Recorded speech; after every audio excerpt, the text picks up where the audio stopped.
අනේ ලාල් මහත්තයෝ අනේ ලාල් කාන්ත මහත්තයෝ අනේ ලාල් මහත්මයා ඔබතුමාට නිවාස ගොඩක් තියෙනවා කියලා කට්ටියට කියනවා.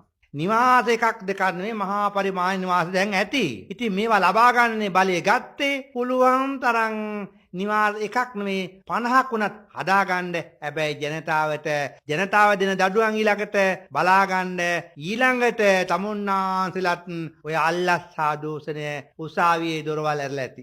ජනතාවට අමාරු නිසා තමයි මේගොල්ලන් පුළුවන් තරම් කන්නේ. ජනතාවට මොනවා තොපි ඕන දෙයක් ආපියව අපි කන්න. ජනතාව ඕනෑම දෙයක් කාලා ජීවත් වෙයලා අපිට ප්‍රශ්නයක් නැහැ. අපේ ජීවිත සුඛිත මුදිත වෙලා තියෙන්නේ ඒ ඇති. ඒකේ බලාපොරොත්තු ඉෂ්ට වුනේ නැද්ද? රටේ ජනතාවට ඇත්ත වශයෙන්ම මේ වෙන විට යමක් කමක් ඉෂ්ට වෙලා නැහැ. ඉෂ්ට වෙලා තියෙනවා නම් ඒ 159ට ඉෂ්ට වෙලා ඇති. ජනාධිපතිවරයා නම් ඉතින් පව් කියලා හිතනවා. ජනාධිපතිතුමාට මේ කට්ටිය පාලනය කරගන්න අමාරුයි. සැරමදි. හෙල් කඳ ඇතුළට එනවා. ඇතුළට ආවට පස්සේ ඒකේ නූල් නිෂ්පාදනය වෙනවා. නූල් නිෂ්පාදනය වෙලා ඊට පස්සේ පාට වෙලා ඔක්කොම බතික් වෙලා සායම් වෙලා අන්තිමට නිමි ඇඳුමක් විදියට එළියට එනවා. ඉසෙල් කඳේ අහක යන රොඩ්ඩෙන් තවත් අතුරු නිෂ්පාදන හැදෙනවා.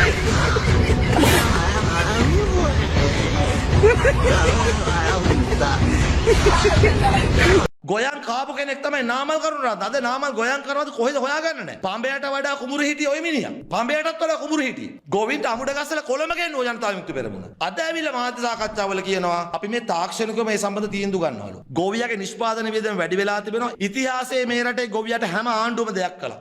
ඔය 70 වසරේ සාපේ කියලා ඒගොල්ලෝ කිව්වේ. හැම ආණ්ඩුවම කරා. ගොවියට සහතික මිලක් දුන්නා. මේ වතාවේ තමයි නිෂ්පාදන වියදමවත් කවර් කරගන්න, ආවරණය කරගන්න බැරි විදියට තමයි මාකට් එකේ මිල ඇදලා තියෙන්නේ. අයියේ පොන්නි සම්බගේ අල්ලලා දාලා තිනවා මාකට් එකට වසන්ත සමරසිංහ. ගේන්නේ නැහැ කියලා කිව්වේ. ගොවියා වෙනුවෙන් කිඹුල් කඳුරු හරලා ගිහිලා දසාතේ පොරොන්දු වුණා රූපවාහිනී නාලිකාවල. දැන් ඇත්ත ප්‍රශ්නේ තමයි ගොවියාගේ වී අලියෝ මණ්ඩලය ගන්නෙත් නැහැ. මෝල් හිමියා තමයි මුරට ඇවිල්ලා වී ටික ගත්ත වෙනද අපේ මුර වලට ඇවිල්ලා මෝල් හිමියා ගන්නෙ නැහැ. මොකද මාකට් එකේ හැදලා තියෙන ප්‍රයිස් එක තියෙන්නේ මේ තියෙන ඉන්දියාවෙන් ආනයනය කරපු සහල් එක. දැන් කියන්නේ ඉන්දියාවෙන් මේ අතුරක් නැතුව හාල් ගෙනපු එකේ කොමිෂන් එක කාටද කියලා. අපිට කියන්න වසන්ත සමරසිංහ දැන්. දැන් මේක රටේ ගොවියාට උත්තර දෙන නාමල් කරුණාරත්න. ඕගොල්ලෝ ගිහිල්ලා ගොවියා ඉස්සරහා උර බැරන්ඩි වෙනවන් කෑ ගහලා බලය ගත්තනේ දැන්. ගොවියාට අමුඩ ගැස්සෙව්වනේ කොළම ගෙනාවනේ. දැන් ගොවි වලට යන්න බෑ. ගොවි වලට යන්න විදියක් නැහැ. ගොවියෝ දැන් උද්ඝෝෂණය කරනවා. ගොවියාට ඉතාමත්ම තිරස්චීන විදියට කිසිම සහකම්පනයක් නැතුව මේ රටේ වැඩ කරපු එකම ආණ්ඩුව තමයි මේ පත් වෙලා ඉන්නේ. කවුරු හරි මගෙන් ඇහුවොත් නැවත තෙල් මිල වැඩි වෙනවද කියලා මගෙන් ඇහුවොත් මම ඔබෙන් අහනවා යුද්ධ ඉවර වෙන්නේ කවදද කියලා. එදාට පිළිතුරු කනවතෝ මරාගෙන කනද නැන්නේ. චරි ගෝතයා. අය. You serious? වරෙන් දැන් වරෙන් ඔය ඉස්සර. ලෝකවන්දකලේ රිලි අඩුවීමේ සහනය ජනතාවට ලබා දීමට හැකි වේ. අපි තෙල් ගන්නකොට මීට වඩා විශාල මුදලක් වැය කරලා තමයි තෙල් ගත්තේ. මේ මුදලට අපි විකුණන්නේ තෙල්. ඒකේ බරෙන් කොටසක් රජය දරන නිසා. ඇත්ත මිල ගත්තොත් අපි ඒ වෙලාවේ තෙල් ගත්ත මිලත් එක්ක ලීටරයක් 700 ගාණක් විය යුතුයි. තෙල් වල මිල අඩු වෙනකොට සහනය දෙන්න පුළුවන් විගසම අපි ඒක අනිවාර්යයෙන්ම ජනතාවට ලබා දෙනවා. දැන් අපිට තෙල් මිල අඩු කරන්න බෑ. කොහේ තාම වෙළඳ පොලේ තියෙන්නේ අපි මාස 2-3කට ඉස්සෙල්ලා ගත්ත තෙල්.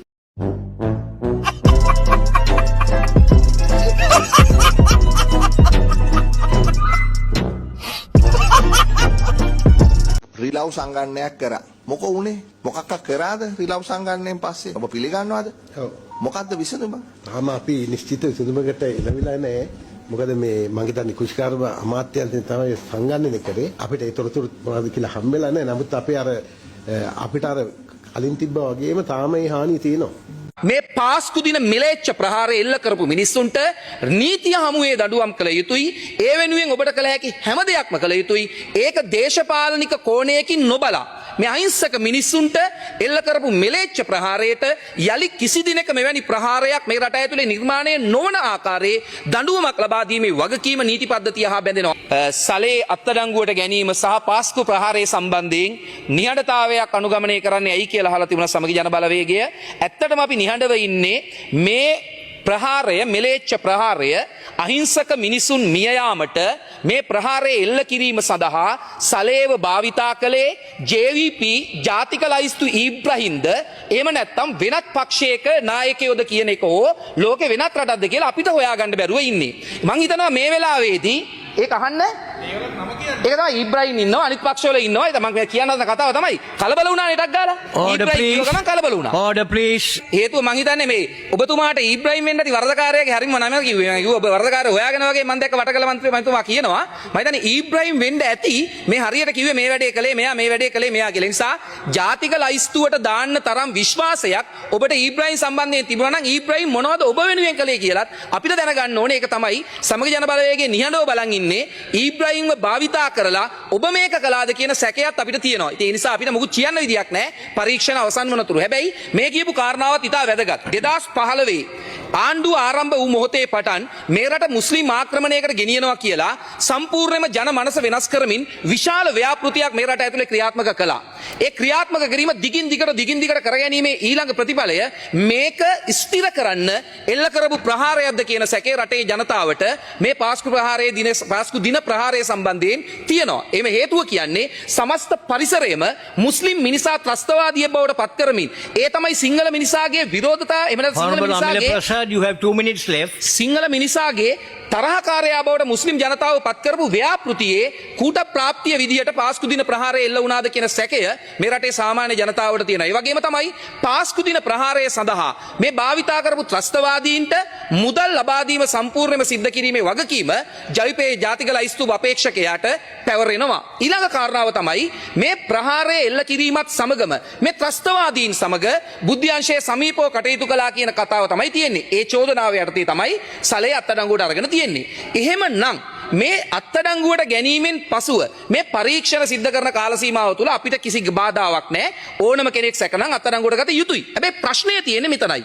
මේ වෙනකොට ඒ විදිහට වැරදිකරුවන් නොවු නමුත් සැකකරුවන් දෙදෙනෙක් ජීවිතය හානි කරගත්තා. ආණ්ඩුවේ නොසැලකිල්ල නිසා යම් හේකින් සලෙත් ඒ විදිහට සියදිවි නසා ගැනීමක් හෝ ජීවිත හානියක් සිද්ධ වුණොත් එතනින් මේ අහිංසක මියගිය ජනතාවටත් ඒ ජනතාවගේ ඥාතීන්ටත් සාධාරණ ඉෂ්ට කරන්න බැරි වෙන නිසා ආණ්ඩුවෙන් ඉල්ලනවා සම්පූර්ණයෙන්ම සලේගේ ආරක්ෂාව සමහර විට කැමරා භාවිතයෙන් ආහාර බෙහෙත් මේ හැමතැනකම ආරක්ෂාව ගැන සැලකිලිමත් වෙන්න හේතුව සමහර විටක සැකකරුවා මියගිය පසු ඔහු වැරදිකරුවා බවට පත් කිරීම පහසුයි. හැම සැකකරුවෙක්ම වැරදිකරුවෙක් වෙන්නේත් නැහැ. ඒ වගේම තමයි හැම සැකකරුවෙක්ම නිවැරදි වෙන්නේ නැහැ. සැකකරුවෙක් සියදිවි නසාගත් පමණින් ඔහු වැරදිකරු වෙන්නෙත් නැහැ. සමහර විටක එල්ලවන මානසික පීඩනය දරා ගන්න බැරුව මිය යාම වෙන්නත් පුළුවන්. නිසා ආණ්ඩුවෙන් අපි ඉල්ලනවා සුළු වෙලාවක් ලබා දෙන්න. ආණ්ඩුවෙන් අපි ඉල්ලනවා සලේගේ ආරක්ෂාව තහවුරු කිරීම ඔබ සතුයි. නඩුවේ තීන්දුව උසාවිය හරහා ලැබෙන තුරු ඔය පැත්තේ ඉන්න අය තීන්දුව ලබා දීම ප්‍රමාද කරන්න. හේතුව සැකකරුවාටත් තියෙනවා යා වෙනුවෙන් කතා කරන්න දෙයක්. හැබැයි අනිවාර්යයෙන්ම ඉල්ලීමක් කරනවා මේ පාස්කු දින මිලේච්ඡ ප්‍රහාරය එල්ල කරපු මිනිස්සුන්ට නීතිය හමුවේ දඬුවම් කළ යුතුයි. ඒ වෙනුවෙන් ඔබට කළ හැකි හැම දෙයක්ම කළ යුතුයි. ඒක දේශපාලනික කෝණයකින් නොබලා මේ අහිංසක මිනිස්සුන්ට එල්ල කරපු මිලේච්ඡ ප්‍රහාරයට යලි කිසි දිනක මෙවැනි ප්‍රහාරයක් මේ රට ඇතුලේ නිර්මාණය නොවන ආකාරයේ දඬුවමක් ලබා දීමේ වගකීම නීති පද්ධතිය හා බැඳෙනවා.